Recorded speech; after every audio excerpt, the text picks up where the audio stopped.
after an episode 2 that was unfortunately a bit lacking, which I detailed extensively in my previous video, noting that I didn't really do much other than directly lift panels from the manga. It is good to get back on track with an episode featuring the return of this fucking guy and our two designated jobbers. Although to be fair, you could call every hero that's not Saitama in One Punch Man a jobber. Once again, JC Staff shows off its capabilities in animating facial expressions and body language. Whether it be Shranko's twitching face showing that he can barely move a muscle, Saitama's excited face at hearing about the hero hunter that he just couldn't quite hide, or even Golden Ball's drunk acting in response to his beer getting spilled, JC Staff expressed all these nuanced characteristics quite well, including adding a couple of their own touches like having Tank Top Master's leg wobble here, which wasn't featured in the manga, in order to show how much damage he took.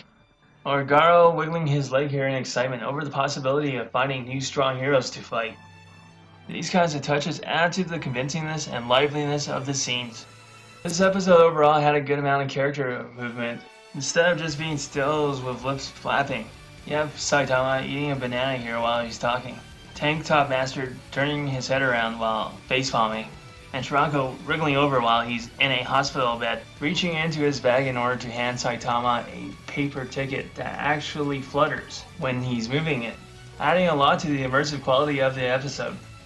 That's not all though, this episode also added a bit of extra flair to the scenes from the manga, making things a little bit more interesting to follow. There's a scene with Shranko walking through the forest, expressing his thoughts, that fleshes out his character a bit more, that wasn't there in the manga.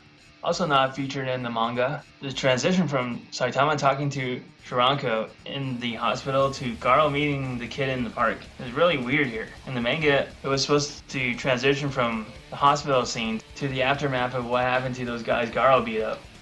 But here in the anime, there's some pretty awkward cross-cutting where the kid is talking to Garo while the aftermath scene is being shown, like we didn't know Garo was dangerous already. Garo did get to make a cooler entrance here though, instantly appearing sitting behind the kid after a newspaper is blown by. Most importantly, with the plot beginning to heavily center around him, both Garo's crazed hunger for destruction and his naive exuberance were portrayed appropriately to give you a good feel for what this character is all about. His fight scenes, which were all the ones in the episode, featured smoother, less clunky transitions from actions to reactions than last week's episode. You can see the characters reacting delicately to their environment and how they move to navigate through space, allowing you to track their relative positions much easier.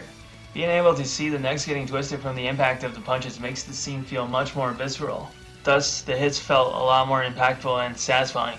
The fist of flowing water crush rock is portrayed the same way as in Season 1.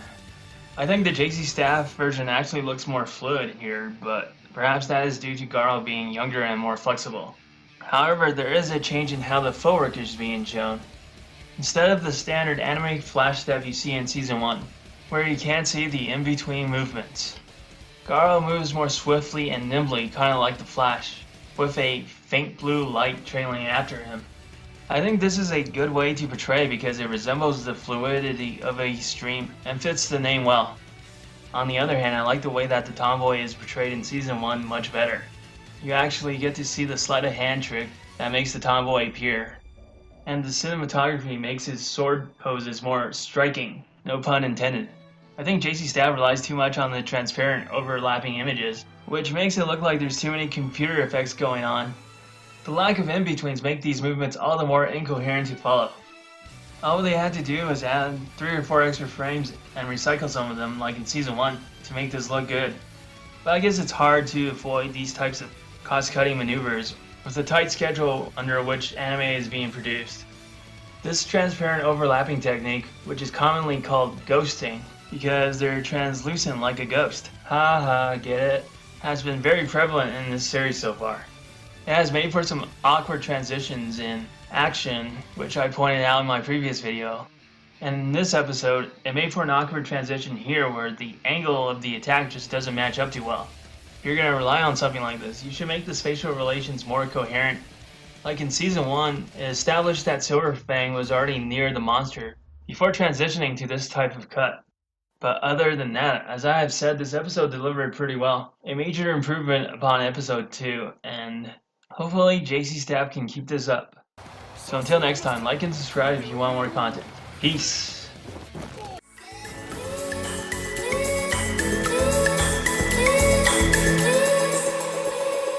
I was walking with the